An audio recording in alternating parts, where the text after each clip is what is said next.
It's a crisp fall Sunday at Brook Hollow's Barnyard in Boonton Township, New Jersey. It's the time of year for pumpkin picking and hot apple cider.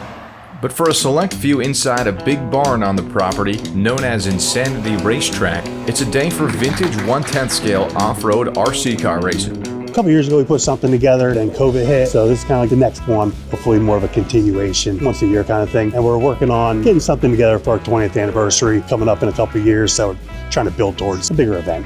Insanity is perfectly suited for these vintage models, thanks to their simpler suspension systems, rear motors, and lower power output. The more forgiving surface naturally allows for some slippage, making it easier for these cars to be controlled without spinning out.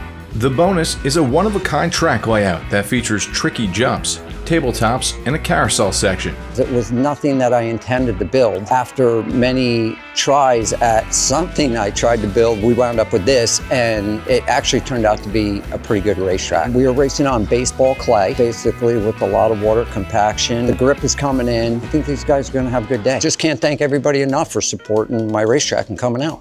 This special event caught the attention of an important RC racing voice in the area. It's my first time here. I'm really impressed. I just chatted with the owner. He takes a lot of pride in this track and making it nice for all the racers. I'm ready to build a car and come out and join these guys. Today is made possible in large part by the vintage RC contributions of JConcepts. One of the things I love about JC is that they're here and supporting RC in the whole. For us racers, it's really important that when we get to the track, we have some support. And tires, let's be honest, tires is a big part of it. I'd say 60-70% of it at least. Your grip is coming from your tires. So you need good product, but you need good support behind that product, and that's what he delivers. And not only that, but he's got the accessories too. He's got a lot of RC10T parts, vintage bodies going. He's got everything we need to keep vintage racing alive. These iconic vintage models were broken up into 4 classes. The race format consisted of 2 5-minute qualifiers followed by an 8-minute main event, with 2-wheel drive stock buggy up first, featuring the Team Losi XX CR. Its original kit debuted at the '93 IFMAR Worlds. Here's the team-associated RC10, a buggy that won the first ever 1/10 Off-Road World Championship title in 1985. Later models like the RC10 B3 were also ready to compete.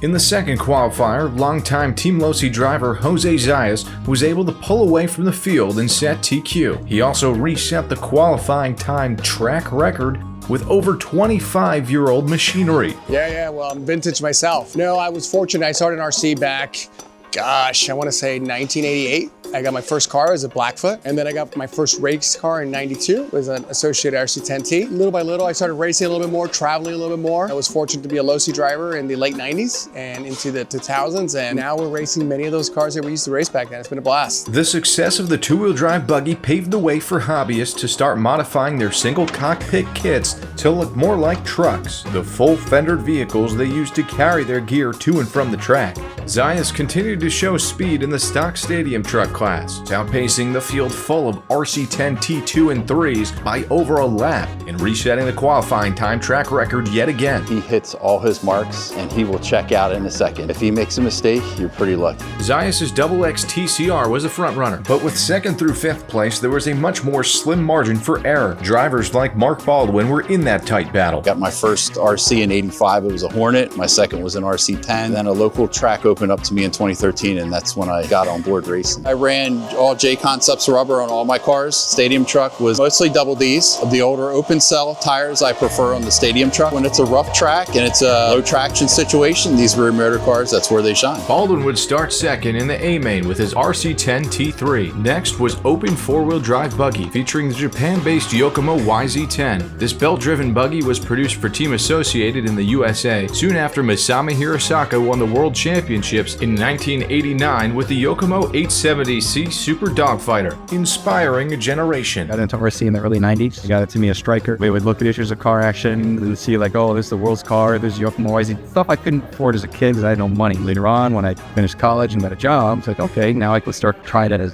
collect these things. This class belonged to Team Losi's XX4 Worlds Edition, piloted by who else but Jose Zayas of Virginia. I'm glad I came up here all the way to New York. It's about a 5-hour drive. It's been fun. Definitely a racer's track. It's got decent grip, especially for how cold it was this morning. I think it was like 35 degrees in here. But everything's been working well. The track's holding up, starting to break up a little bit, but all in all, it's been a lot of fun. Zayas did not race in the final Y2K two-wheel drive buggy class. Here, any rear-motored buggy from 2000 and on is fair game. Local driver Steve Mazer lasered his RC10 B5 through the field to earn top qualifier honors. And as much as vintage RC may be considered a generational phenomenon, there was a kid racer here too. We asked him how he felt about being the youngest out there. Pretty intimidating because, I've been going up against 40-year-old men and getting my whooped, so I've been racing for 2-3 years. Feel like I've improved a lot throughout the day, and I've had a ton of challenges that I've overcome, and I feel like I've known the track better because of today. My goal, beat Craig Bowman. He messed me up last time. Peyton would have to wait until after the concourse to take on his rival. Here, track owner Brian Lee would decide who's best in show. There were over 30 cars to choose from, many with pristine paint jobs. Tough choice. There's a lot of beautiful cars here. Cars that traveled with their passionate owners from all over the tri-state, including Texas and Virginia. It's hard to deny the American flag. The last car in the last row had Brian's attention. I mean, this is a JConcepts event, so to see some decals for JConcepts. Very true, very true. The track owner could not make his mind up. Do you have a favorite? An unbiased opinion by Brian and Brian alone required one last look before a decision was made. They're all beautiful, and you guys made this brutally tough. I think I'm going to go with the American flag today. And there it was, the trophy awarded to the RC10 B5 of Craig Bowman. On to the 8-minute main events with Stadium Truck up first. The 9-car feature was underway and Zayas led them around using the JConcepts Sprinter tire. Moving up from 4th to 2nd early on, Mark Baldwin set the new track fast lap, and he tried to play spoiler, but Zayas was too fast and too consistent in his Losi XX TCR. Zayas would go on to win this race wire to wire.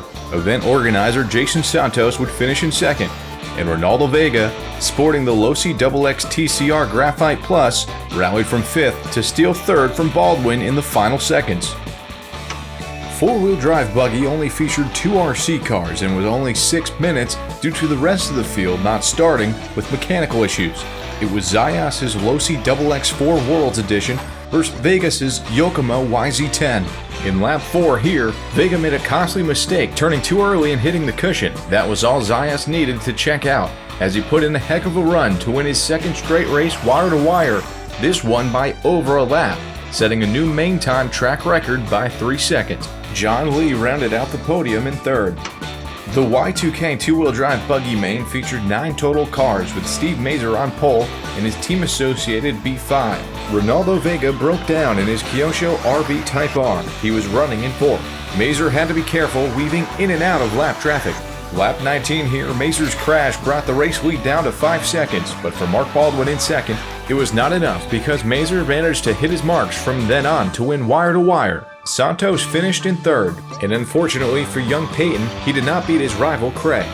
The final class was two-wheel drive buggy, the only one to feature a B-main. 9 cars competed, and all the attention was on Jose Zayas, aiming to win his 3rd consecutive race. His Losi XX CR was on point, and a big tie-up in the middle of the first lap allowed Zayas and Baldwin to pull away early. Later on, Zayas looked to get around traffic, and he went up on the bike. It was an expert save on what was a tremendous day for Zayas. I want to thank all my sponsors, Team Losi Racing, Horizon Hobby, Phantom Motors, SMC, FDJ Motorsports, and of course JConcepts. I think what makes vintage interesting to me is that the material choices and the design choices were so disparate between the different manufacturers. Being able to explore what design choices they made, what are the strengths and weaknesses of each car, how they drive, it's much more fulfilling to me than modern racing. The sun began to set on the last trophy race of the year inside the old barn that holds Insanity RC Racetrack. But like these vintage models on display today, there will be more classics to come.